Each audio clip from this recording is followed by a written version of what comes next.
এর মাঝে ফেনীর ঘটনাটা এটা আমার কাছে পরিকল্পিতই মনে হয়। অসংখ্য পুরুষ আছে এমন যারা তার স্ত্রীকে হারিয়েছে, সন্তান হারিয়েছে। কেউ স্ত্রী হারা স্বামী হয়েছে, কেউ স্বামী হারা বিধবা স্ত্রী হয়েছে। তো যারা পুরুষ তারা তো তাদের জীবনটা কষ্ট করে হলেও একটা সময় আশা করি আমরা ইনশাল্লাহ আবার সে ঘুরে দাঁড়াবো। কিন্তু যেই নারী তার স্বামীকে হারিয়েছে, একজন বিধবা নারী, সমাজে তিনি ঘুরে দাঁড়ানোটা নারী হিসাবে তার জন্য অনেক মুশকিল। আমার দেশ উঁচা, আপনার দেশ নিচা। স্বাভাবিকভাবে আমার দেশে পানি জমলে সেই পানি আপনার দেশে যাবে। এখানে কিছু চুক্তি থাকে। সেদিন বেশি দূরে না যেদিন বাংলাদেশ কারো সাহায্য ছাড়াই নিজেরাই স্বনির্ভর একটা জাতি হিসাবে পৃথিবীতে আত্মপ্রকাশ করবে ইনশাআল্লাহ। আলহামদুলিল্লাহ, আমাদের বাংলাদেশের মানুষ যে কোনো দুর্যোগে এগিয়ে যায়, এটা সত্য কথা। এর চেয়ে বড় একটা সত্য কথা, যে কোনো দুর্যোগে ওলামায়ে কেরাম সর্বপ্রথম এগিয়ে যায়। এবারের দুর্যোগ সারা বাংলাদেশের মানুষকে এক করে দিছে।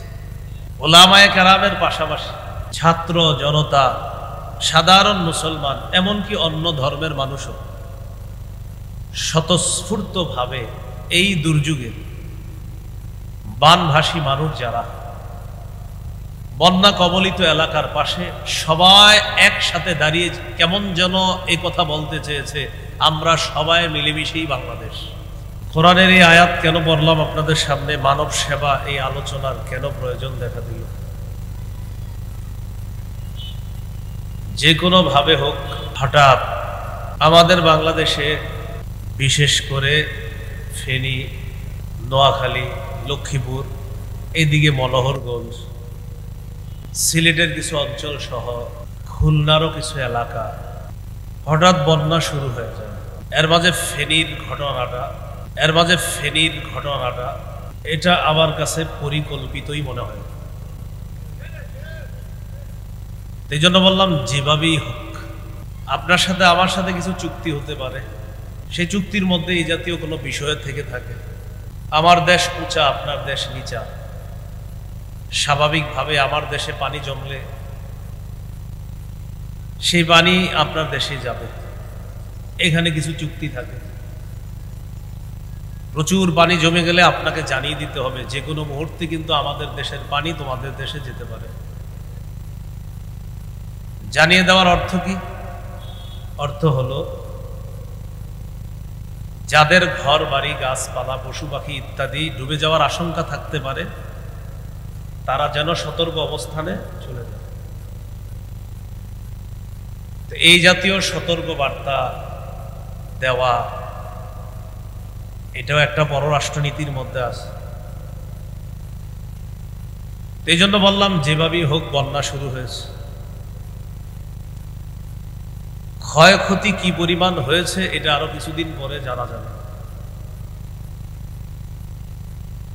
আলহামদুলিল্লাহ, আমাদের বাংলাদেশের মানুষ যে কোনো দুর্যোগে এগিয়ে যায়, এটা সত্য কথা। এর চেয়ে বড় একটা সত্য কথা, যে কোনো দুর্যোগে ওলামায়ে কেরাম সর্বপ্রথম এগিয়ে যায়। তবে এবারের দুর্যোগের বিষয়টা একটু অন্যরকম হয়েছে। কেমন যেন এবারের দুর্যোগ সারা বাংলাদেশের মানুষকে এক করে দিছে। ওলামায়ে কেরামের পাশাপাশি ছাত্র জনতা, সাধারণ মুসলমান, এমনকি অন্য ধর্মের মানুষও স্বতঃস্ফূর্তভাবে এই দুর্যোগে বানভাসী মানুষ যারা বন্যা কবলিত এলাকার পাশে সবাই একসাথে দাঁড়িয়ে কেমন যেন এই কথা বলতে চেয়েছে, আমরা সবাই মিলেমিশেই বাংলাদেশ। এই যে সবার ভিতরে কেমন যেন আমরা সবাই মিলেমিশে বাংলাদেশ, এই চেতনা যদি থাকে, সেদিন বেশি দূরে না যেদিন বাংলাদেশ কারো সাহায্য ছাড়াই নিজেরাই স্বনির্ভর একটা জাতি হিসাবে পৃথিবীতে আত্মপ্রকাশ করবে ইনশাআল্লাহ। তাদের পাশে সহযোগিতা চলছে, চলতেছে, চলবে ইনশাআল্লাহ। এই জন্য আয়াতের অর্থ কি, যে আয়াত পড়লাম, তাআওয়ানু আলাল বিররি ওয়াত তাকওয়া, পুণ্য এবং তাকওয়ার কাজে তোমরা একে অপরের সহযোগিতা করো, সাহায্য করো। পুণ্যের কাজে একে অপরের সহযোগিতা করতে আল্লাহ হুকুম করেছে। ওয়ালা তাআওয়ানু আলাল ইসমি ওয়াল উদওয়ান, গুনাহের কাজে সীমালঙ্ঘন এবং পাপাচারমূলক কোনো কাজে একে অপরের সহযোগিতা করবা না। বলেন বানভাসী মানুষ যারা, তাদের পাশে দাঁড়ানো, এটা পুণ্যের কাজ কিনা? এই পুণ্যের কাজে একে অপরের সহযোগিতা করার হুকুম করেছেন কে? আল্লাহ।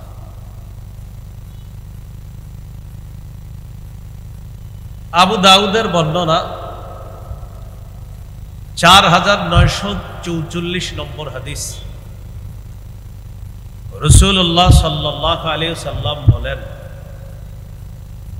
ইন্নাদ দীনা আন-নাসীহা, একবার, ইন্নাদ দীনা আন-নাসীহা, দুইবার, ইন্নাদ দীনা আন-নাসীহা, তিনবার। নবীজি একটি বাক্য কয়বার বললেন? একই বাক্য তিনবার বললেন। অর্থ কি? সবাই আমার সাথে একটু বলেন, তাহলে মনে থাকবে। বলেন, অন্যের কল্যাণ কামনা করাই দিন। অন্যের কল্যাণ কামনা করা দিন। অন্যের কল্যাণ কামনা করাই দিন। তাহলে এক বাক্য তিনবার বললেন। বলেন তো, অন্যের কল্যাণ কামনা করা কি? সহিহ বুখারীর বর্ণনা 57 নম্বর হাদিস। এই হাদিসের বর্ণনাকারী জারির ইবনে আব্দুল্লাহ রাদিয়াল্লাহু তাআলা, তিনি বলেন, বায়াতু রাসূলুল্লাহি সাল্লাল্লাহু আলাইহি ওয়াসাল্লাম আলা ইকামিস সালাহ ওয়া ইতাইজ যাকাহ ওয়ান নুসহি লিকুল্লি মুসলিম। জারির ইবনে আব্দুল্লাহ রাদিয়াল্লাহু তাআলা আনহু বলেন, আমি রাসূলুল্লাহ সাল্লাল্লাহু আলাইহি সাল্লামের কাছে বায়াত হলাম এই মর্মে, আমি নামাজ কায়েম করব এই মর্মে নবীজির কাছে বায়াত হলাম। আমি যাকাত আদায় করব এই মর্মে নবীজির কাছে বায়াত হলাম। আমি প্রতিটা মুসলমানের কল্যাণকামী হব এই মর্মে নবীজির কাছে বায়াত হলাম। নামাজ কায়েম করা, যাকাত আদায় করা, প্রতিটি মুসলমানের কল্যাণ কামনা করা, এই শর্তে আমি রাসূল সাল্লাল্লাহু আলাইহি সাল্লামের কাছে বায়াত হলাম। এখানে আমরা সবাই মুসলমান। এক মুসলমান অপর মুসলমানের কল্যাণ কামনা করা, এটা আল্লাহর নির্দেশনা। রাসূলুল্লাহ সাল্লাল্লাহু আলাইহি সাল্লামও ব্যাখ্যা করে আমাদেরকে এগুলা বুঝিয়ে দিয়েছেন। মরণ পর্যন্ত আমরা প্রত্যেকে একে অপরের এবং প্রত্যেক মুসলমান অপর মুসলমানের কল্যাণকামী হব, এইভাবে যেন আমরা আমাদের জীবনটা কাটাতে পারি। আল্লাহ তৌফিক দান করুন।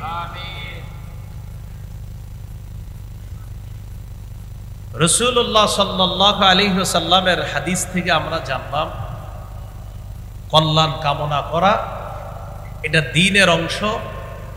কল্যাণ কামনা করা এটা রাসূলের কাছে এক সাহাবী বায়াত হয়েছেন এই শর্তে যে আমি সবার কল্যাণ কামনা করব। এবার আমরা মূল আলোচনায় যাই। মনে করেন এতক্ষণ যেটা বললাম এটা ভূমিকা, মূল আলোচনায় আমরা ঢুকে যাই। মানব সেবার কিছু খাত আছে। মৌলিকভাবে আজকে আপনাদের সামনে আমি 10টি খাতের কথা বলবো। প্রথমে সংক্ষিপ্তভাবে বলি, পরে বিস্তারিত। মনে থাকলে ভালো, আর মনে না থাকলে 2-4টা পারলে মনে রাখবে। সংক্ষেপে 10টি খাতের কথা আমি বলি। 1 নম্বর, এতিমের সেবা করা, লালন পালন করা। 2, বিধবা নারীদের সহায়তা প্রদান করা। 3, দুস্থ অসহায় নিঃস্বদের সেবা করা। 4, অসুস্থ ব্যক্তির সেবা শুশ্রূষা করা। 5, প্রতিবেশীর প্রতি খেয়াল রাখা। 6, বিপদগ্রস্ত মানুষকে কর্জে হাসানা দেওয়া, করজ ঋণ দেওয়া। 7, ত্রাণ সামগ্রী বিতরণ করা। 8, শরণার্থীদেরকে নিরাপদ আশ্রয় প্রদান করা। 9, রক্তদানের মাধ্যমে কারো জীবন যদি বেঁচে যায় তাহলে তাকে রক্ত দিয়ে জীবন বাঁচানোর চেষ্টা করা। জীবন তো আল্লাহ বাঁচাবে, বাকি জরিয়া মাধ্যম হওয়ার চেষ্টা করা, যে আমি রক্ত দিব, আল্লাহ চাইলে সে বেঁচে যেতে পারে, এই জন্য রক্ত দেওয়া। 10, সমাজ কল্যাণমূলক বিভিন্ন কাজকর্ম করা। এটা ব্যক্তিগতভাবে হতে পারে, সাংগঠনিকভাবে হতে পারে। এই 10টা খাত বললাম। আমি আবার বলি, 1 নম্বর, এতিমের লালন পালন করা। 2, বিধবা নারীকে সহায়তা প্রদান করা। 3, দুস্থ অসহায় দরিদ্রদের সেবা করা। 4, অসুস্থ ব্যক্তির সেবা শুশ্রূষা করা। 5, অভাবী প্রতিবেশীর খোঁজ খবর রাখা। 6, কর্জে হাসানা দেওয়া। 7, ত্রাণ সামগ্রী বিতরণ করা। 8, বিপদগ্রস্ত মানুষগুলা আশ্রয় প্রার্থনা করলে তাদেরকে নিরাপদ আশ্রয়ের ব্যবস্থা করা। 9, রক্ত দেওয়া স্বেচ্ছায়, সুস্থ মানুষ যারা আছে রক্তে সমস্যা না থাকলে তারা রক্ত দেওয়া। 10, সমাজ কল্যাণমূলক ভালো কাজ করা। এটা ব্যক্তিগতভাবে হতে পারে, সাংগঠনিকভাবে হতে পারে। এই হলো 10টি খাত বললাম, আরো আছে মৌলিকভাবে 10টি। 1 নম্বর, এতিমের লালন পালন করা। বন্যায় অলরেডি এমন শিশু পাওয়া গিয়েছে যার মা কোথায়, বাবা কোথায়, আত্মীয় স্বজন কোথায়, হয়তো কারো কারো জানা গিয়েছে, কারো কারো এখনো জানা যায় নাই। এবং বন্যা পরিপূর্ণ শেষ হওয়ার পরে জানা যাবে এরকম আরো কত শিশু পাওয়া যায় বা পাওয়া গিয়েছে বা পাওয়া যাচ্ছে। এরা হলো এতিম। এতিমের লালন পালন করা। সূরা বাকারার 83 নম্বর আয়াতে আল্লাহ তাআলা বলেন, লা তা'বুদুনা ইল্লাল্লাহ ওয়া বিল ওয়ালিদাইনি ইহসানা ওয়া যিল কুরবা ওয়াল ইয়াতামা ওয়াল মাসাকিন। তোমরা আল্লাহ ছাড়া কারো ইবাদত করো না। ওয়া বিল ওয়ালিদাইনি ইহসানা, পিতা মাতার প্রতি সদাচরণ করো। ওয়া যিল কুরবা, নিকট আত্মীয়দের প্রতি সদাচরণ করো। ওয়াল ইয়াতামা, এতিমদের প্রতি সদ্ব্যবহার করো। ওয়াল মাসাকিন, অসহায় দরিদ্রদের প্রতি সদ্ব্যবহার করো।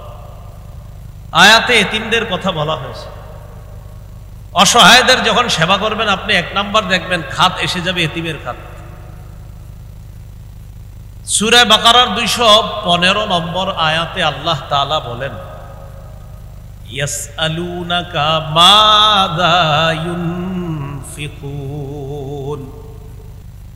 তারা আপনাকে জিজ্ঞাসা করে তারা কি খরচ করবে, কোন খাতে খরচ করবে। তারা আপনাকে জিজ্ঞাসা করে তারা কি খরচ করবে, কোন খাতে খরচ করবে। এই জায়গায় এই তারা দ্বারা উদ্দেশ্য একদল মানুষ, ওই মানুষদের যিনি নেতৃত্ব দিয়েছিলেন তার নাম আমর ইবনুল জামুহ রাদিয়াল্লাহু তাআলা। সাহাবীর নাম কি? আমর ইবনুল জামুহ। তিনি ওই সাহাবী, যেই সাহাবী তার একটা পায়ের সমস্যা ছিল। রাসূলুল্লাহ সাল্লাল্লাহু আলাইহি সাল্লামকে বলেছিলেন, ইয়া রাসূলুল্লাহ, আমি যদি জিহাদের ময়দানে গিয়ে শহীদ হই তাহলে কি আমি আমার এই যে ন্যাংরা পা, এই পায়ের পরিবর্তে সুস্থ পা নিয়ে জান্নাতে চলতে পারবো? রাসূলুল্লাহ সাল্লাল্লাহু আলাইহি সাল্লাম বললেন, তুমি যদি জিহাদে যাও আর যদি শহীদ হয়ে যাও তো জান্নাতে তুমি সুস্থ পা নিয়ে চলতে পারবে। তিনি চলে গেলেন, তিনি শহীদ হয়ে গেলেন। শহীদ হওয়ার পর রাসূল সাল্লাল্লাহু আলাইহি সাল্লাম যখন তার সামনে দিয়ে অতিক্রম করলেন, করার পর নবী বললেন, কে এটা? সাহাবীরা বললেন, হুজুর আমর ইবনুল জামুহ এবং তার কয়েকজন সাথী তারা। নবীজি বললেন, হ্যাঁ, আমি দেখতে পাচ্ছি কেমন যেন আমর সুস্থ পা নিয়ে জান্নাতে হাঁটতেছে। জিজ্ঞাসা করলেন, ইয়া রাসূলুল্লাহ, কোন খাতে খরচ করব, কি খরচ করব? আল্লাহ তাআলা জানায় দিলেন, কুল মা আনফাকতুম মিন খায়র ফালিল ওয়ালিদাইন ওয়াল আকরাবিনা ওয়াল ইয়াতামা ওয়াল মাসাকিনি ওয়াবনিস সাবিল। তারা আপনাকে জিজ্ঞাসা করে তারা কি খরচ করবে, কোন খাতে খরচ করবে। আপনি বলেন, তোমরা যে সমস্ত ভালো মালগুলো খরচ করো, এই মাল সম্পদ খরচ করবা পিতামাতার জন্য, নিকট আত্মীয়ের জন্য, এতিমের জন্য, অসহায় দুস্থ দরিদ্রদের জন্য এবং নিঃস্ব মুসাফিরের জন্য। একজন মুসাফির সফর করতে এসে টাকা পয়সা শেষ হয়ে গেছে, তাকে তোমরা এই সমস্ত সম্পদগুলা দিবা। এর মধ্যে এতিমের কথাও আল্লাহ তাআলা বলছে। একটা গুরুত্বপূর্ণ বিষয় মুসলমান ভাইয়েরা, বন্যা পরবর্তী সময় এমন এতিম পাওয়া যাবে যার বাবার অঢেল সম্পত্তি ছিল, কিন্তু বাবা শেষ, মাও নাই। ঘটনাচক্রে এই এতিম সন্তানটা এখন ওয়ারিশ। এই এতিমকে কি করবে জানেন? এলাকার কিছু হোমলা চোমলা নেতারা তাকে টার্গেট করবে যে ওরে কেন্দ্র করেই কিছু সম্পদ হাতিয়ে নিতে হবে। এজন্য এলাকাবাসী যারা হবে, এলাকাবাসীর যারা দায়িত্বশীল ব্যক্তি, তারা সতর্ক অবস্থানে থাকতে হবে, এতিমের সম্পদ যেন অন্যায়ভাবে কোনো নেতা খেতারা না খায়, এটা মাথায় রাখতে হবে। সূরা নিসার 10 নম্বর আয়াতে আল্লাহ তাআলা বলেন, ইন্নাল্লাযীনা ইয়াকুলুনা আমওয়ালাল ইয়াতামা যুলমা ইন্নামা ইয়াকুলুনা ফী বুতুনিহিম নারা ওয়া সায়াসলাউনা সাঈরা। যারা অন্যায়ভাবে এতিমের সম্পদ ভক্ষণ করে, আমার সাথে সবাই বলেন, যারা অন্যায়ভাবে এতিমের সম্পদ ভক্ষণ করে তারা তাদের পেটে আগুন খায়, আগুন ঢুকায়। তাহলে আমি এক অংশ, বাকি অংশ আপনারা বলবেন। যারা এতিমের সম্পদ ভক্ষণ করে তারা পেটে কি ঢুকায়? তা আল্লাহ তাআলা বলেন, ইন্নামা ইয়াকুলুনা ফী বুতুনিহিম নারা, তারা পেটে আগুন খায়, ওয়া সায়াসলাউনা সাঈরা, অচিরেই সত্তর তারা প্রজ্বলিত আগুনে, প্রজ্বলিত জাহান্নামে প্রবেশ করবে। এতিমের ভক্ষণকারী যারা, এতিমের সম্পদ ভক্ষণকারীরা সত্তর জাহান্নামে প্রবেশ করবে। নাউযুবিল্লাহ। সহিহ বুখারীর বর্ণনা 5304 নম্বর হাদিস। এই হাদিসের মধ্যে আছে, قال رسول الله صلى الله عليه وسلم أنا وكافل اليتيم في الجنة هكذا وأشار بالسبابة والوسطى وفرج بينهما। আমার আঙ্গুলের দিকে তাকান সবাই। রাসূলুল্লাহ সাল্লাল্লাহু আলাইহি সাল্লাম তর্জনিয়ার মধ্যমা আঙ্গুল দিয়ে ইশারা করে বলেন, এই তর্জনিয়ার মধ্যমা আঙ্গুল এইভাবে করে মাঝে সামান্য ফাঁকা রেখে বললেন, এই তর্জনিয়ার মধ্যমা যেমন পাশাপাশি, আমি এবং এতিমের অভিভাবক এইভাবে পাশাপাশি জান্নাতে।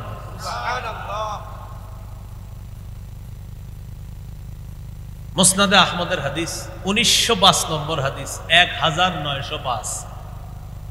এই হাদিসের মধ্যে আছে, قال رسول الله صلى الله عليه وسلم من ضم يتيما بين أبوين مسلمين حتى يستغني عنه وجبت له الجنة البتة। রাসূলুল্লাহ সাল্লাল্লাহু আলাইহি সাল্লাম বলেন, যে ব্যক্তি এমন কোন এতিমকে লালন পালন করবে যে এতিম তার মুসলিম বাবাকে হারিয়েছে, মুসলিম মাকে হারিয়েছে, আবার বলছে মুসলিম বাবা মা হারানো কোনো এতিমকে যদি কেউ লালন পালন করে কতদিন?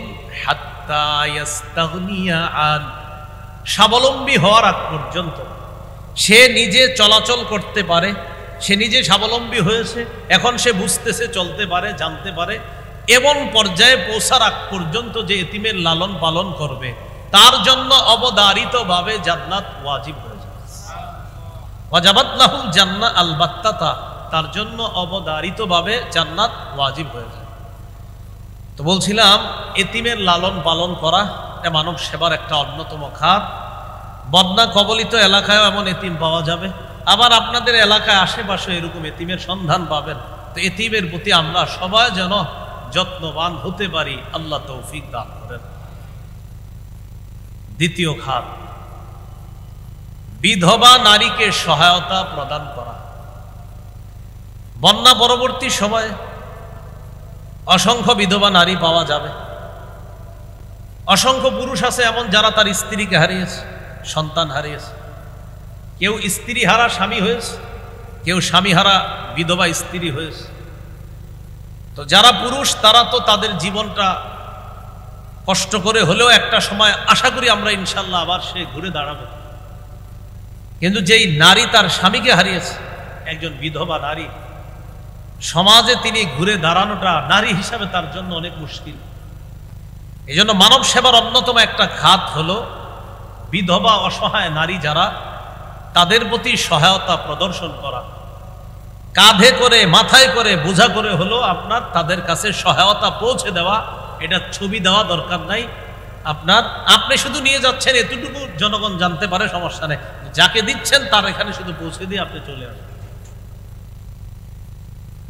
সহিহ বুখারীর বর্ণনা 5353 নম্বর হাদিস।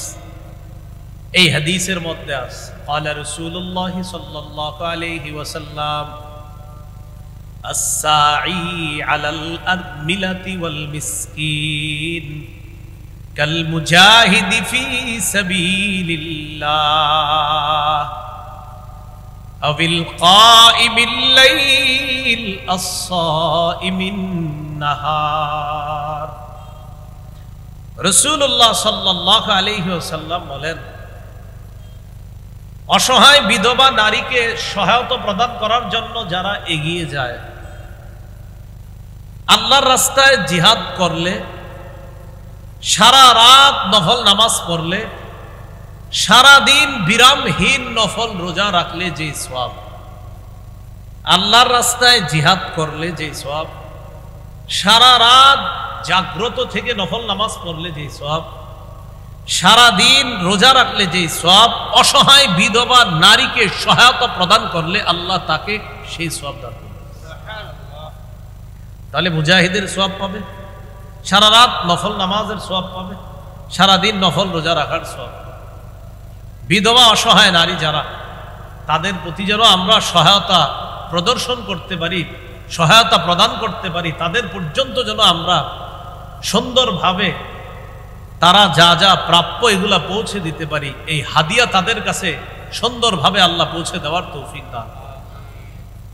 মানব সেবার তৃতীয় খাত, রোগীর সেবা শুশ্রূষা করা। বন্যা কবলিত মানুষগুলার জন্য সবচাইতে যেই জিনিসটা দরকার কিন্তু পাচ্ছে না, সেটা হলো স্বাস্থ্য সেবা। কিভাবেই পাবে বলেন? একজন ডাক্তার তো আর হসপিটালটা নিয়ে এখানে আসতে পারে না, কিছু নিয়ে ব্যাগে নিয়ে চলে আসবে। কিন্তু আপনার একটা রোগীর জন্য যা যা দরকার, কত কিছু প্রয়োজন, এগুলা সব নিয়ে একজন ডাক্তারের পক্ষেও যাওয়া সম্ভব। তো যতটুকু পারা যায় তাদের স্বাস্থ্য সেবা নিশ্চিত করা, এটা কিন্তু দায়িত্ব, কর্তব্য।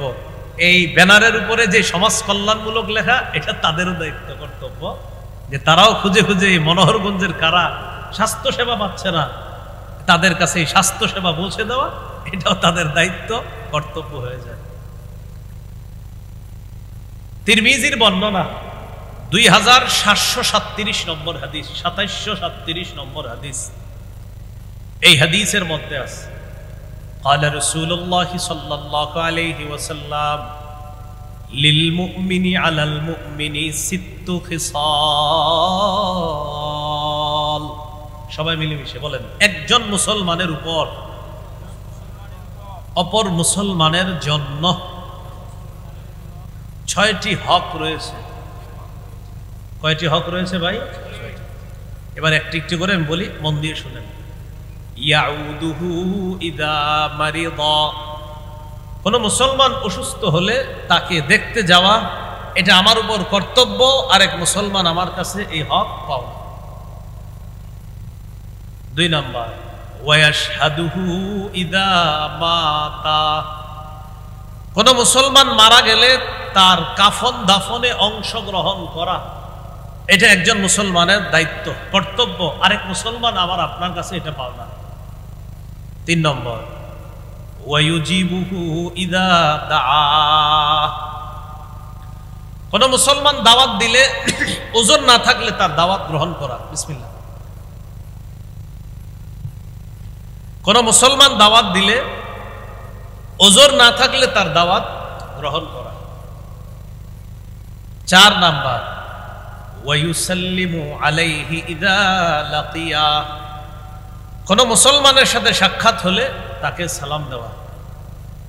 আমাদের সমাজে আবার আমরা মুরব্বী পর্যায়ের বা একটু বয়স্ক পর্যায়ের যারা আছি, সবাই না, সবার একটা অভিযোগ থাকে, তোমার ছেলে সালাম দেয় না, তোমার ছেলে সালাম দেয় না, অথবা হুজুর আপনার মাদ্রাসার এই ছোট্ট পোলাপানগুলা ডেলি আমার সামনে দিয়ে যায়, আমাকে সালাম দেয় না, এরকম একটা অভিযোগ থাকে। এই জাতীয় অভিযোগ আপনাদেরকে কেউ করলে আপনি বলবেন আপনি দিছেন। যদি কেউ বলে তোমার ছেলেটা আমাকে সালাম দেয় না, আপনি বলবেন আপনি আমার ছেলেকে সালাম দিছেন একদিন? না, কেন দেন নাই? আমি ডেলি এইভাবে ভাব ধরে থাকতাম তোমার ছেলে আমার সালাম দিবে, এই জন্য। আপনাকে অভিযোগ করতে পারে আমি মসজিদের সামনে বসা, তোমার ছেলেটা কত দেখে আমাকে সালাম দেয় না। আবার অভিযোগ করতে পারে আমি বাজারে যাচ্ছিলাম, তোমার ছেলেটা দেখলাম দোকানের সামনে বসা, আমাকে সালাম দেয় না। আপনি বলবেন হাদিসে আসছে যিনি হাঁটবে তিনি বসা ব্যক্তিকে সালাম দিবে, আমার ছেলে তো বসা ছিল, আপনি হাঁটা অবস্থায় সালামটা কেন দিলেন না? মুরব্বী যারা আছেন, অথবা একটু বয়স বেশি যাদের, অথবা সিনিয়র যারা, মনে রাখবেন জুনিয়রদেরকে একদিন সালাম দিলে ও আপনাদের 10 দিন সালাম দিবে। ওরে আপনি একদিন সালাম দেন, আসসালামু আলাইকুম রাহমাতুল্লাহ, ও আপনাকে খুঁজে খুঁজে খালি সালাম দিবে, আসসালামু আলাইকুম কাকা ভালো আছেন? ভাই আপনি একদিন সালাম দিছেন, আসলে সালাম দিছেন মানে ওরে শিখিয়ে দিলেন যে একজন মুসলমান আরেকজন মুসলমানের সাথে সাক্ষাৎ হলে সালাম দিতে হয়। তাহলে সালামের অপেক্ষায় থাকবো না সালাম দিব? সবাই সালামের অপেক্ষায় থাকবো না সালাম দিব? বলেন ইনশাআল্লাহ। তাহলে আগে সালাম দিব। আল বাদি বিস সালাম বারিউম মিনাল কিব, যে প্রথমে সালাম দিবে সে অহংকার থেকে মুক্ত হয়ে যাবে। তো 4 নাম্বার, ওয়ায়ুসাল্লিমু আলাইহি ইদা লাকিয়া, কোন মুসলমানের সাথে সাক্ষাৎ হলে তাকে সালাম দিবে, মুসলমানকে সালাম দিবে। আল্লাহ আমাদের সকলকে এই হকগুলো আদায় করার তৌফিক দান করেন। ওয়ায়ানসাহু লাহু ইদা গাবা আও শাহিদা, কোন মুসলমান যদি অনুপস্থিত থাকে অথবা উপস্থিত থাকে তার কল্যাণ কামনা করা। কোন মুসলমান উপস্থিত থাকে অথবা অনুপস্থিত থাকে তখন তার কল্যাণ কামনা করা। তাহলে আমরা সবাই আরেক মুসলমানের কল্যাণ কামনা করব, তিনি উপস্থিত থাকলেও তার কল্যাণ কামনা করব, অনুপস্থিত থাকলেও তার কল্যাণ কামনা করব। 6 নাম্বার, ওয়ায়ুশাম্মিতুহু ইদা আতাসা, কোন মুসলমান হাঁচি দিলে হাঁচি দেওয়ার পর দেখবেন বলবে আলহামদুলিল্লাহ, আপনি জবাবে বলবেন ইয়ারহামুকাল্লাহ। মনে থাকবে ইনশাআল্লাহ। এই 6টি হক, এর মধ্যে একটা হক হলো ইয়াউদুহু ইদা মারিদা, কোন মুসলমান অসুস্থ হলে তাকে দেখতে যাওয়া। সহিহ বুখারীর বর্ণনা 5373 নম্বর হাদিস। এই হাদিসের মধ্যে আছে قال رسول الله صلى الله عليه وسلم اطعموا الجائع, রাসূলুল্লাহ সাল্লাল্লাহু আলাইহি ওয়াসাল্লাম বলেন তোমরা ক্ষুধার্তকে খাওয়াও। ওয়াউদুল মারিদা, অসুস্থ ব্যক্তিকে সেবা শুশ্রূষা করো, দেখতে যাও। ওয়াফুকুল আনিয়া, নিরপরাধ বন্দীদেরকে ছুটানোর ব্যবস্থা করো, নিরপরাধ কয়েদিদেরকে ছুটানোর ব্যবস্থা। এমনও কয়েদি পাবেন আপনি 15-16 বছর জেলখানায়, সে নিজেও জানে না সে কেন জেলে। আপনি জিজ্ঞাসা করবেন, সে নিজেও জানে না। তো নিরপরাধ যারা, তাদেরকে ছুটানোর ব্যবস্থা করা। প্রিয় এলাকাবাসী, আপনাদের প্রতি আমার একটা আবদার থাকবে, বাস্তবিক অর্থে যারা নিরপরাধ, তিনি যেই দলেরই হোক, তাকে এলাকাবাসী মিলেমিশে সেভ করার চেষ্টা করবে, বাস্তবিকই যদি উনি নিরপরাধ হয়।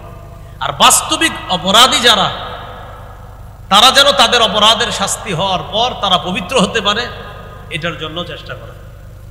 মূল কথা, অপরাধী যেন তার অপরাধের শাস্তি পাওয়ার পর পবিত্র হয়, আর নিরপরাধ কোনো মানুষ যেন অযথা হয়রানির শিকার না হয়।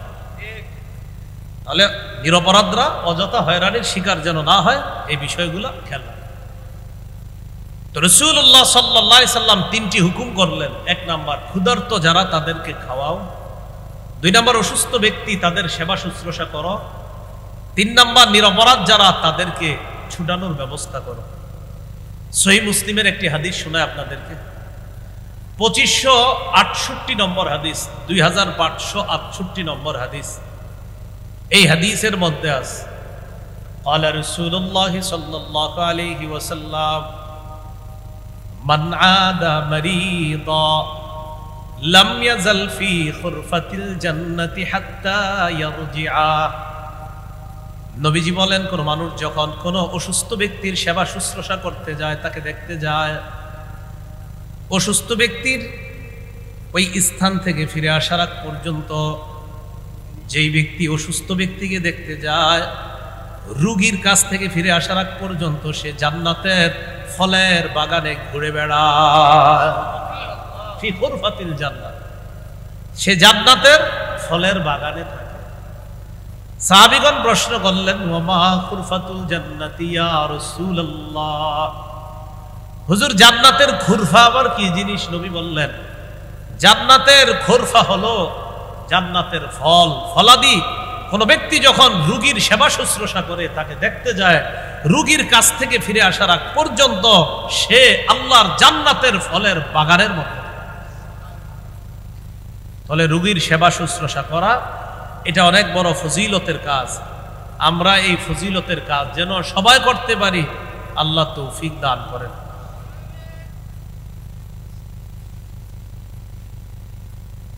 রাসূলুল্লাহ সাল্লাল্লাহু আলাইহি ওয়াসাল্লামের আরেকটি হাদিস আমরা শুনি। নবীজি সাল্লাল্লাহু আলাইহি ওয়াসাল্লাম বলেন, কিয়ামতের ময়দানে আল্লাহ তাআলা বলবেন, কোথায় ভাই? কিয়ামতের ময়দানে আল্লাহ তাআলা ঘোষণা করবেন, ইয়া আদম, হে আদম সন্তান,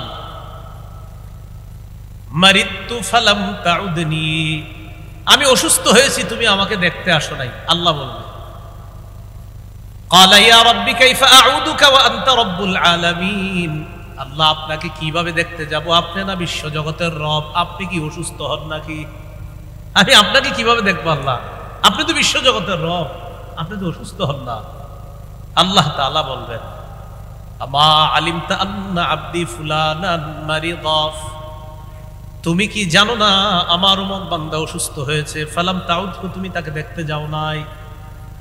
আমা আলিমতা আন্নাকা লাউ উত্তাহু, তুমি যদি আমার ওই বান্দাকে দেখতে যাইতা, লাওয়াজাত্তানি ইনদাহু, আমার ওই অসুস্থ বান্দার কাছে আমি আল্লাহকেই খুঁজে পেয়ে যাইতাম। আমি অসুস্থ হয়েছি, তুমি দেখতে আসো নাই। বান্দা বলবে, আল্লাহ আপনি বিশ্ব জগতের রব, আপনাকে কিভাবে দেখতে যাব? আপনি কি অসুস্থ হন? আল্লাহ তাআলা বলেন, আমা আলিমতা আন্না আবদি ফুলানান মারিদা ফালাম তাউদহু, তুমি কি জানো না আমার অমুক বান্দা অসুস্থ হয়েছে, তুমি তাকে দেখতে যাও নাই। আমা আলিমতা আন্নাকা লাউ উত্তাহু লাওয়াজাত্তানি ইনদাহু, তুমি কি জানো না যদি ওই বান্দার কাছে তুমি তাকে দেখতে যাইতা, তার সেবা শুশ্রূষা করার জন্য যাইতা, তাহলে তার কাছেই আমি আল্লাহকে খুঁজে পাইতাম। রোগীর সেবা শুশ্রূষা যেন আমরা করতে পারি, আল্লাহ তৌফিক দান করেন। এই গেল মানব সেবার 3 নম্বর খাত। মানব সেবার 4র্থ খাত, প্রতিবেশী যারা আছে তাদের খোঁজ খবর রাখা। বন্যা কবলিত এমন মানুষ আছে যাদের প্রতিবেশীরা মাশাআল্লাহ অনেক কোটিপতি, হয়তো শহরে বা কোথাও থাকে, বন্যা তাদেরকে গ্রাস করেনি, কিন্তু তার প্রতিবেশীকে গ্রাস করেছে। এই মুহূর্তে ওই প্রতিবেশীর খোঁজ খবর নেওয়া, কেমন আছে, কি অবস্থায় আছে, তাদের খোঁজ খবর নেওয়া, এটা মানব সেবার অন্তর্ভুক্ত, এটা দায়িত্ব, এটা কর্তব্য। সহিহ বুখারীর বর্ণনা 6015 নম্বর হাদিস। এই হাদিসের মধ্যে আছে قال رسول الله صلى الله عليه وسلم ما زال جبريل يوصيني بالجار حتى ظننت أنه سيورثه। রাসূলুল্লাহ সাল্লাল্লাহু আলাইহি সাল্লাম বলেন, জিবরিল আমিন আমাকে প্রতিবেশীর ব্যাপারে এত বেশি ওসিয়ত করেছে, প্রতিবেশীর হক আদায় করার ব্যাপারে এত বেশি আমাকে বলেছে, আমি ধারণা করে ফেললাম না জানি প্রতিবেশীকে উত্তরাধিকার বানায়া দেয়। আমার এমন ধারণা হয়ে গেছে, এত বেশি বলছে প্রতিবেশীর হক আদায় করেন, প্রতিবেশীর হক, মানে আমি টেনশনে পড়ে গেছি, না জানি জিবরিল আমিন আল্লাহর পক্ষ থেকে এই হুকুম নিয়ে আসে যে উত্তরাধিকারের মধ্যেও প্রতিবেশীরে রেখে দেন। এই টেনশনে পড়ে গেলাম, এত বেশি প্রতিবেশীর হক আদায় করতে হচ্ছে। মাসালা মনে রাখবেন, প্রতিবেশী তারা কিন্তু উত্তরাধিকারের হক না, মিরাজ তারা পাবে না। নবীজি বলেন এত বেশি প্রতিবেশীর হক আদায় করতে বলছে, আমার ধারণা হয়ে গেল না জানি কখন বলে ফেলে যে প্রতিবেশীকেও মিরাসের হকের অন্তর্ভুক্ত বানায় দেন, আমার এরকম ধারণা হয়ে গেছে। এটা কি বুঝাইলেন নবী? গুরুত্ব বুঝাইলেন প্রতিবেশীর হক আদায় করা কতটা জরুরি। আল্লাহ কথাগুলা বোঝার তৌফিক দান করেন। রাসূলুল্লাহ সাল্লাল্লাহু আলাইহি সাল্লামের আরেকটি হাদিস আমরা জানি, সহিহ মুসলিমের 46 নম্বর হাদিস। এই হাদিসের মধ্যে আছে ওয়াল্লাহি লা ইউমিনু, আল্লাহর কসম সে ইমানদার হবে না। বলেন তো কি বললাম? আল্লাহর কসম সে, মনে রাখেন কিন্তু কথাটা, নবী আবার বলতেছে ওয়াল্লাহি লা ইউমিনু, দুইবার, আল্লাহর কসম সে, আবার ওয়াল্লাহি লা ইউমিনু, আল্লাহর কসম সে। এবার আপনারা বলেন তো, আল্লাহর কসম সে, আবার আল্লাহর কসম সে, আবার আল্লাহর কসম সে, কয়বার বললেন? কে? আপনারা বলেন কে? সাহাবীরা প্রশ্ন করলেন, কিলা মান ইয়া রাসূলুল্লাহ, হুজুর কে? যে বললেন না সে, সাহাবীরা বললেন হুজুর কে? আপনি যে বললেন সে ইমানদার না, সে ইমানদার না, আল্লাহর কসম সে ইমানদার না, আমার আপনার যেমন প্রশ্ন আসছে হুজুর সেটা কে? সাহাবীরা নবীজির বললেন কিলা মান ইয়া রাসূলুল্লাহ, হুজুর এই সে কে? তখন রাসূলুল্লাহ সাল্লাল্লাহু আলাইহি সাল্লাম বললেন আল্লাযী লা ইয়ামানু জারুহু বাওয়াইকা, যার প্রতিবেশী তার অনিষ্টতা থেকে নিরাপদ না, যার প্রতিবেশী তার অনিষ্টতা থেকে, আমার প্রতিবেশী আমার অনিষ্টতা থেকে নিরাপদ যদি না হয়, আমার প্রতিবেশী আমার অনিষ্টতা থেকে যদি নিরাপদ না হয়, নবীজি বলেন আল্লাহর কসম সে ইমানদার না, আল্লাহর কসম সে ইমানদার না, আল্লাহর কসম সে ইমানদার না। পাশাপাশি দুই ঘর, রাতের বেলা এক চালের উপরে নারিকেল পড়ছে হয়তো, এটা নিয়ে সকালে ঝগড়া শুরু, এসা পর্যন্ত। আর কি আশ্চর্য কথা! আপনার গাছের বড়ই পাশের ঘরের এক বাচ্চা হাতে দিচ্ছে, হ্যাঁ আমার বড়ই তোমার ছেলে ধরলো কেন? প্রথমে শুরু করছে দুই ঘরের মহিলা, সেই ঝগড়া পুরুষদের কাছে গেছে, সেই ঝগড়া রাত এসার সময় গিয়ে চলতেছে সারাদিন। ঘটনা কি? বড়ই নিয়ে শুরু। রাসূলুল্লাহ সাল্লাল্লাহু আলাইহি সাল্লাম বললেন প্রতিবেশীর অনিষ্টতা থেকে যদি আরেকজন প্রতিবেশী নিরাপদ না থাকে, আল্লাহর কসম সে ইমানদার না, সে ইমানদার না, সে ইমানদার না। আল্লাহ আমাদের সকলকে প্রতিবেশীর হক, এই মানব সেবাটা উত্তম ভাবে আদায় করার তৌফিক দান করেন। আরেকটা হাদিস শুনুন, রাসূলুল্লাহ সাল্লাল্লাহু আলাইহি ওয়াসাল্লাম বলেন, এটা হাদিসের কিতাব আছে নাম সিলসিলাতুস সহিহা, এই কিতাবের 149 নম্বর হাদিস। এই হাদিসের 149 এবং 146 এর মধ্যে আছে। قال رسول الله صلى الله عليه وسلم ليس المؤمن الذي يشبع وجاره جائع إلى جنبه। রাসূলুল্লাহ সাল্লাল্লাহু আলাইহি সাল্লাম বলেন ওই ব্যক্তি ইমানদার না যে ব্যক্তি পরিতৃপ্ত হয়, পেট ভইরা খায়। ওই ব্যক্তি ইমানদার না যে পেট ভরে খায়, উদর ভর্তি করে খায়, অথচ তার পাশের প্রতিবেশী ক্ষুধার্ত। নবী বলেন সে ইমানদার না। উদর ভর্তি করে খায়, তার প্রতিবেশী ক্ষুধার্ত, সে ইমানদার না। আল্লাহ আমাদেরকে প্রতিবেশীর হক আদায় করার তৌফিক দান করেন। মানব সেবার পঞ্চম খাত, পাঁচটা চলে গেল না, পাঁচটা গেছে, তাহলে ষষ্ঠ খাত। মানব সেবার ষষ্ঠ খাত হলো কর্জে হাসানা দেওয়া। কি দেওয়া? কর্জে হাসানা। কি পাঁচটা গেল না চারটা গেল না? পাঁচটা গেছে, পাঁচটাই মনে হয়। আচ্ছা, এক নাম্বারতে আলোচনা করলেই তো পারো। এক নাম্বার এতিম, লালন পালন। দুই নাম্বার বিধবা অসহায়দের প্রতি সেবা প্রদান। তিন নাম্বার দুস্থদের সেবা করা। দুইটা আলোচনা করি নাই, ঠিক আছে, চারটা গেছে। তিন নাম্বারে আসছে হলো আপনার রোগীর সেবা করা, বলে ফেলছি। আর চার নাম্বারে বলছি হলো আপনার প্রতিবেশীর হক আদায় করা। মাশাআল্লাহ, চারটাই গেছে। ওইটা বাকি আছে, দুস্থ অসহায়দের সেবা করা, এটা এখনো বলি নাই। কি বুঝলাম না, আপনারা শ্রোতা না আমার ছাত্ররা তো মনে রাখে, আপনারা মনে রাখেন না কেন? মাঝে মাঝে মনে করাই দেবেন, সামনে থেকে একটু মনে রাখবেন, ঠিক আছে ইনশাল্লাহ। খাতা কলম নিয়ে উনি লিখতেছে সবে, উনি আবার দিকে দিকে বলতেছে। মাশাআল্লাহ, আপনার বিষয়টা ভালো লাগছে, আল্লাহ আপনারে বরকত দান করেন। একটা বাকি আছে, সেটা হলো অসহায় দুস্থদের সেবা সহযোগিতা করা। আলহামদুলিল্লাহ, এটা তো চলতেছে। উলামায়ে কেরাম স্বতঃস্ফূর্তভাবে সেবা প্রদান করতেছে। এই ব্যাপারে কিছু দলিল নিয়ে আমরা সূরা বালাদের 14 থেকে 16 নম্বর আয়াত। সূরা বালাদটা 30 নম্বর পারা একটা সূরা। আল্লাহ তাআলা নবীজিরে জানায় দেয়, হাবিব আপনি আপনার উম্মতকে জানায় দেন, জান্নাতের ঘাটি যদি তারা অতিক্রম করতে চায়, জান্নাতের ঘাটি, তো তাদেরকে কিছু আমল আছে। এর মধ্যে কিছু আমল জানায় দেন যে জান্নাতের ঘাটি অতিক্রম করার অন্যতম কিছু খাত আছে। সেটা কি? আল্লাহ তাআলা বলেন, আও ইতআমুন ফি ইয়াউমিন যী মাসগাবা ইয়াতীমান যা মাকরাবা আও মিসকিনান যা মাতরাবা। ক্ষুধার দিনে ইতআম খাওয়ানো, ক্ষুধার দিনে খাওয়ানো। ইয়াতীমান যা মাকরাবা, ইতিমকে খাওয়ানো, নিকট আত্মীয়কে খাওয়ানো। আও মিসকিনান যা মাতরাবা, ভুলণ্ঠিত অভাবগ্রস্তকে খাওয়ানো মানে জান্নাতের ঘাটি অতিক্রম। ক্ষুধার দিনে খাওয়ানো। বলেন, এখন ক্ষুধার দিন চলতেছে, আহারে তাদের ক্ষুধার্ত অবস্থা চলতেছে, এই ক্ষুধার দিনে খাওয়ানো, এতিমকে খাওয়ানো, অসহায়কে খাওয়ানো, ভুলণ্ঠিত অভাবগ্রস্তকে খাওয়ানো মানে হলো জান্নাতের ঘাটি অতিক্রম করা।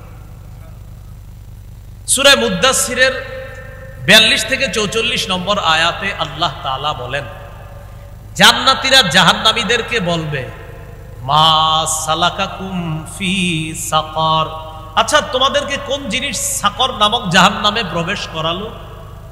তারা জবাব দিবে, ক্বালু লাম নাকু মিনাল মুসাল্লিন, আমরা নামাজ পড়তাম না, এই জন্য আজকে এই জাহান্নামে আছি। নাউজুবিল্লাহ। ওয়ালাম নাকু নুতঈমুল মিসকিন, আমরা অসহায়দেরকে খাওয়াইতাম না, দুস্থ নিঃস্ব যারা তাদের খাবারের ব্যবস্থা করতাম না, তাই আজকে আমাদের এখানে অবস্থান। প্রিয় ভাইরা, দুস্থ অসহায় যারা, তাদের যতদিন পর্যন্ত এরকম অবস্থা চলতে থাকবে ইনশাআল্লাহ ততদিন আমরা সহযোগিতার হাত অব্যাহত রাখবো ইনশাআল্লাহ। তাহলে জান্নাতের ঘাটি অতিক্রম করা আর জাহান্নাম থেকে মুক্তি পাওয়ার একটা অন্যতম কারণ হলো আপনার অসহায়দেরকে খাওয়ানো। আবার জাহান্নামে যাওয়ার কারণ অসহায়দেরকে না খাওয়ানো, তাদের প্রতি খেয়াল না রাখা। আল্লাহ হেফাজত করেন। সহিহ বুখারীর 12 নম্বর হাদিস, এই হাদিসের মধ্যে আছে, এক ব্যক্তি রাসূলুল্লাহ সাল্লাল্লাহু আলাইহি সাল্লামকে প্রশ্ন করলেন, আইয়ুল ইসলামি খায়রুন ইয়া রাসূলুল্লাহ, ওগো আল্লাহর নবী, আমি আপনার কাছে জানতে চাই ইসলামের কোন শিষ্টাচারটা সবচাইতে উত্তম, ইসলামের কোন রীতিনীতিটা সবচাইতে উত্তম? فقال رسول الله صلى الله عليه وسلم تطعم الطعام, অসহায় যারা ক্ষুধার্ত তাদেরকে খাবার খাওয়ানো, এটা ইসলামের শ্রেষ্ঠ রীতিনীতির অন্তর্ভুক্ত। অসহায়দেরকে খাওয়ানো এটা ইসলামের শ্রেষ্ঠ একটা রীতিনীতির অন্তর্ভুক্ত। অসহায় দুস্থ যারা, তাদের পাশে যেন আমরা সবাই মিলেমিশে দাঁড়াতে পারি, আল্লাহ তৌফিক দান করেন। 6 নম্বর, কর্জে হাসানা। অনেক মানুষ, অনেক ব্যবসায়ীরা কোটি কোটি টাকা লস খাইছে। আজকে জানলাম, আজকে জানলাম ফেনীর একজন 8 কোটি টাকার একটা ব্যবসা, আপনার মাছের ব্যবসা, 8 কোটি টাকা, বাস শেষ, মানে লস, পুরাটাই লস। কিছুদিন আগেও যদি উনি মাছগুলো বেচতে পারতো, ওনার ভাষ্য অনুযায়ী আরেকজন বললেন তাও 5 কোটি টাকা বেচতে পারতো। তো যাই হোক, এখন সব শেষ। তো এই জাতীয় আমরা একজনের ব্যাপারে শুনলাম, আরো কত মানুষ আছে এমন। এখন হলো ধনী প্রতিবেশী যারা, তারা চাইলে তাদেরকে একটা হলো সহায়তা প্রদান করা, আরেকটা হলো তাদেরকে কর্জে হাসানা দেওয়া, উত্তম ঋণ দেওয়া, যে তুমি ইনশাল্লাহ যতদিন পর্যন্ত ঘুরে দাঁড়াতে না পারো চেষ্টা করো, কিছু টাকা পয়সা খরচ দিলাম, তুমি ইনশাল্লাহ আবার ঘুরে দাঁড়াতে পারলে আমার এই টাকাগুলা পরিশোধ করে দিবা। এটা কর্জে হাসানা। হ্যাঁ, সুদ মুক্ত ভাবে, সুদ ছাড়া, মাশাআল্লাহ, হ্যাঁ, সুদ ছাড়া ঋণ দিতে হবে, এরকম বলা। ইবনে মাজার বর্ণনা 2430 নম্বর হাদিস, 2430, এই হাদিসের মধ্যে আছে ক্বালা রাসূলুল্লাহ সাল্লাল্লাহু আলাইহি ওয়াসাল্লাম মা মিন মুসলিমিন ইউকরিজু মুসলিমান কারযান মাররাতাইন ইল্লা কানা কাসাদাকাতিহা মাররাতান। কোন মুসলমান যদি আরেক মুসলমানকে 2 বার কর্জে হাসানা দেয়, কোন মুসলিম যদি অপর মুসলমানকে 2 বার কর্জে হাসানা দেয়, কর্জে হাসানা মানে করজ দেওয়ার পর আবার সেটা ফেরত পাবে। নবী বলেন যে টাকা দেওয়ার পর আবার ফেরত পায়, এমন 2 বার যদি কর্জে হাসানা দেয়, একবার এই টাকাগুলা সদকা করার সওয়াব আল্লাহ তাকে দিয়ে দিবেন। আপনি কিন্তু সদকা করেন নাই, সদকা মানে কি যেটা করছেন আর পাবেন না, কিন্তু করজ মানে যেটা দিবেন পেয়ে যাবেন। কিন্তু এই কর্জ 2 বার দিবেন আপনি এই 2 বার কর্জ দেওয়ার কারণে যতটুকু টাকা কর্জ দিলেন আবার পাবেন। নবীজি বলেন মাঝখান দিয়ে তুমি একটা সদকারও সওয়াব পেয়ে যাবে। তবরানীর একটা বর্ণনায় আসছে কুল্লু কর্জিন সাদাকাতুন, প্রত্যেকটা কর্জে হাসানার মধ্যে সদকা করার সওয়াব আছে। সুবহানাল্লাহ। তো এই জন্য বিত্তশালী যারা আছে, এক তো সহায়তা প্রদান করছে আলহামদুলিল্লাহ, আরেকটা হলো বড় বড় ব্যবসায়ী যারা, পাশাপাশি 2 জন ব্যবসায়ী, একজন লস খেয়ে গেছে, তো আরেকজন তাকে এরকম কর্জে হাসানা দিতে পারে, এই ব্যাপারে ইসলাম উৎসাহিত করেছে। আল্লাহ কথাগুলা গুরুত্ব সহকারে দেওয়ার তৌফিক দান করেন। 7 নম্বর খাত, ত্রাণ বিতরণ করা, এটা চলতেছে। ত্রাণ শব্দটা আপনারা যখন বিতরণ করবেন তখন আপনারা বলবেন আমরা তাদের কাছে হাদিয়া পৌঁছে দিলাম, আর যাদেরকে দিচ্ছি তাদের ছবি তোলা অতটা দরকার নাই। দেখেন অনেক সময় এমনও মানুষ থাকে ওখানে যিনি আসলে কিছুদিন আগে কোটিপতি ছিল, লাখপতি ছিল, এই বেচারাও আপনার কাছ থেকে আজকে পরিস্থিতির শিকার এই জিনিসগুলো গ্রহণ করতেছে। তো উনি না লজ্জা পায় যখন ওনার ছবিটা আপনি তোলেন, এই জন্য ওনার ছবিটা তোলার প্রয়োজন নেই। ওলামায়ে হযরতরা আছেন, কি বলেন এই ব্যাপারে, একমত কিনা? মানে ওনার ছবিটা দেখেন তোলা দরকার নেই। উনি এমন একজন মানুষ যে উনি আসলে ছিল একজন আত্মমর্যাদাবোধ সম্পন্ন ব্যক্তি ছিলেন, কখনো হাত পাতার মতো মানুষ ছিলেন না তিনি। তো যাই হোক, এই পরিস্থিতি হয়ে গিয়েছে, এই জন্য আমরা ওখানে গিয়ে ঠিক আছে যে অমুক এলাকায় আছি, আমরা ত্রাণ দিতেছি, এতটুকু ঠিক আছে। কিন্তু এমন এমন কিছু মানুষ আছে যাদের ছবিটা যখন আপনি তোলেন এরা লজ্জায় দেখা যায় অন্যদিকে তাকিয়ে থাকে, নিচের দিকে। তো এই কাজগুলা থেকে একটু সতর্কতা অবলম্বন করা। আল্লাহ আমাদেরকে কথাগুলা আকল দিয়ে বুঝার তৌফিক দান করেন। তো ত্রাণ সহায়তা প্রদান করা এটাও কর্তব্য, এটা উচিত। আলহামদুলিল্লাহ এই ব্যাপারে উলামায়ে কেরাম সহ সবাই এগিয়ে আসতেছে, যথেষ্ট সহযোগিতা তাদের পর্যন্ত পৌঁছে দিচ্ছে। আল্লাহ যেন আরো বেশি বেশি তাদের এই খেদমত করতে পারে, উলামায়ে কেরাম সহ সবাই যেন খেদমতগুলা করতে পারে, আল্লাহ তৌফিক দান করেন। এখন এই যে তাদের কাছে আমরা এগুলা পৌঁছে দিচ্ছি, এই বিষয়গুলা, এগুলা কিন্তু এরকম মনে না করা যে আমি মনে হয় ঠিকা তার কাছে গেছি, না, বরং এটা মনে করা উচিত যে আপনারা এই অধিকারগুলা পাও না, আমরা আসছি আপনাদের কাছে এগুলা পৌঁছায় দেওয়ার জন্য। সহিহ মুসলিমের বর্ণনা 2699 নম্বর হাদিস, 2699 এই হাদিসের মধ্যে আছে আলা রাসূলুল্লাহ সাল্লাল্লাহু আলাইহি ওয়াসাল্লাম, রাসূলুল্লাহ সাল্লাল্লাহু আলাইহি ওয়াসাল্লাম বলেন যেই ব্যক্তি দুনিয়াতে কোনো একজন মুসলমানের একটা পেরেশানি লাঘবের চেষ্টা করে, কয়টা পেরেশানি? একটা পেরেশানি লাঘবের চেষ্টা করবে। মান ইয়াসসারা কুরবাতাম মিন কুরাবিদ দুনিয়া, আরেকটা বর্ণনা আছে মান ইয়াসসারা আলা মুসিরিন। কোন মুসলমান যদি আরেক মুসলমানের একটা পেরেশানি, দুনিয়াবি পেরেশানি দূর করে, একটা একটা দুনিয়াবি পেরেশানি দূর করে।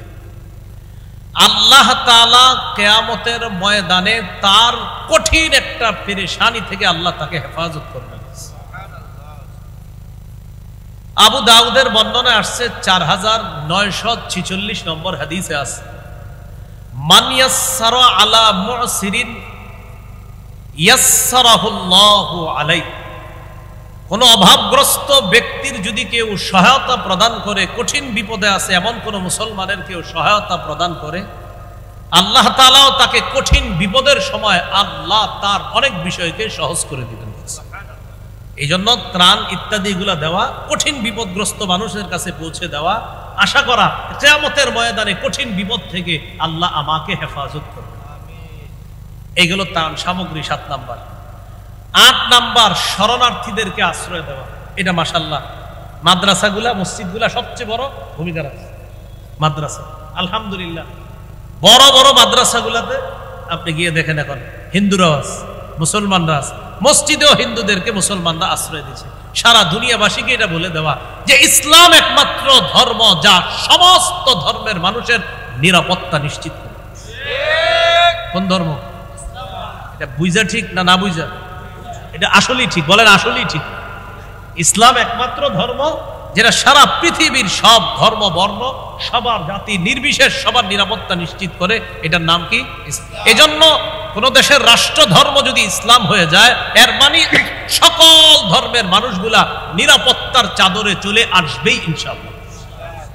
কথাটা মনে মন দিয়ে শুনেন নাই, কি বললাম? কোন দেশের কি ধর্ম? তা আমাদের দেশের রাষ্ট্রীয় ধর্ম তো ইসলামী।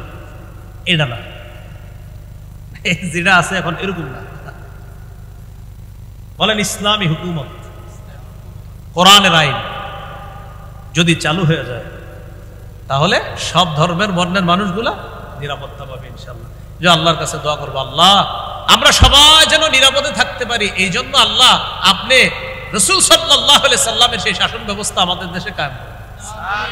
পুরাটা বাংলা একসাথে মিলে করবেন। আল্লাহ আমরা সবাই যেন শান্তিতে থাকতে পারি। এটা হিন্দুদেরকে বুঝাবেন, অন্য ধর্মের মানুষদেরকে বুঝাবেন যে রাসূলুল্লাহ সাল্লাল্লাহু আলাইহি সাল্লামের আদর্শ যখন দেশে বাস্তবায়ন হয়ে যাবে, তোমরাও নিরাপদ থাকবা, আমরাও নিরাপদ থাকবো। আবু দাউদের বর্ণনা 4941 নম্বর হাদিস। এই হাদিসের মধ্যে আছে, বলছিলাম শরণার্থী যারা তাদেরকে নিরাপত্তা দেওয়া, নিশ্চিত করা, তাদের প্রতি দয়া প্রদর্শন করা। ক্বালা রাসূলুল্লাহ সাল্লাল্লাহু আলাইহি ওয়াসাল্লাম ইরহামু মান ফিল আরদ ইয়ারহামকুম মান ফিস সামা। দুনিয়াবাসীর প্রতি তোমরা দয়া করো, আসমান ওয়ালা তোমাদের প্রতি দয়া করবে। সহিহ বুখারীর বর্ণনা 7273 নম্বর হাদিস, 7273 7273 এই হাদিসের মধ্যে আছে। ক্বালা রাসূলুল্লাহ সাল্লাল্লাহু আলাইহি ওয়াসাল্লাম লা ইয়ারহামুল্লাহ মান লা ইয়ারহামুন নাস। যারা মানুষের প্রতি দয়া করে না তাদেরকে আল্লাহ দয়া করে না, যারা মানুষের প্রতি দয়া করে না তাদেরকে আল্লাহ দয়া করে না। তাই এই মুহূর্তে যারা বিপদগ্রস্ত তাদেরকে আশ্রয় দেওয়া আমার আপনার আমাদের সকলের দায়িত্ব, কর্তব্য। আল্লাহ এই কর্তব্যগুলো পালন করার তৌফিক দান করেন। 9 নম্বর খাত, 9 নম্বর রক্তদান করা। রক্তের প্রয়োজনে হতে পারে, উলামায়ে কেরাম মুফতিয়ানে কেরামের ফতোয়া হলো প্রয়োজনে রক্ত দেওয়া জায়েজ আছে। যদিও অন্য অঙ্গ প্রত্যঙ্গ দেওয়া এটার ব্যাপারে আবার কঠিন মাসালা, অন্য অঙ্গ প্রত্যঙ্গ চাইলে দিতে পারবেন না। রক্তের ক্ষেত্রে উলামায়ে কেরাম বলছেন এটা দেওয়া যেতে পারে প্রয়োজনে, রক্ত দেওয়া এটা জায়েজ আছে। কারণ একটা মানুষের জীবন যদি আপনার কারণে বেঁচে যায়, সারা দুনিয়ার মানুষকে বাঁচানোর সওয়াব পাবেন। সূরা মাইদার 32 নম্বর আয়াতে আল্লাহ তাআলা বলেন মান আহইয়াহা ফাকান্নামা আহইয়ান নাসা জামিআ। কেউ যদি একটা এইগুলো 9 নম্বর খাত। 10 নম্বর সমাজ কল্যাণমূলক সেবা দান করা। এটা ওই যে বললাম কোরআন সুন্নাহ, এই যে সমাজ কল্যাণমূলক করা, তো এদেরকে সেবা দান করা। এই সমাজ কল্যাণমূলক কাজটা আবার বলছি ব্যক্তিগতভাবে হতে পারে, সাংগঠনিকভাবে হতে পারে। তবে এই পজিশনে সাংগঠনিকভাবে করাটাই উত্তম। বর্তমান যে পরিস্থিতি, এই পরিস্থিতিতে সমাজ কল্যাণমূলক কাজগুলা কিভাবে করা উত্তম ভাই? সাংগঠনিকভাবে। সাংগঠনিকভাবে করলে এটা একটা জোর থাকে, এটা একটা বল থাকে। এই জন্য সাংগঠনিকভাবে আমরা এই কাজগুলা করব, বলি ইনশাআল্লাহ। তাহলে এই আত্মমানবতার সেবায় আমরা সবাই এগিয়ে যাব তো ইনশাআল্লাহ। বানভাসী যারা আছে তাদের পাশে আমরা দাঁড়াবো, সকলে বলি ইনশাআল্লাহ।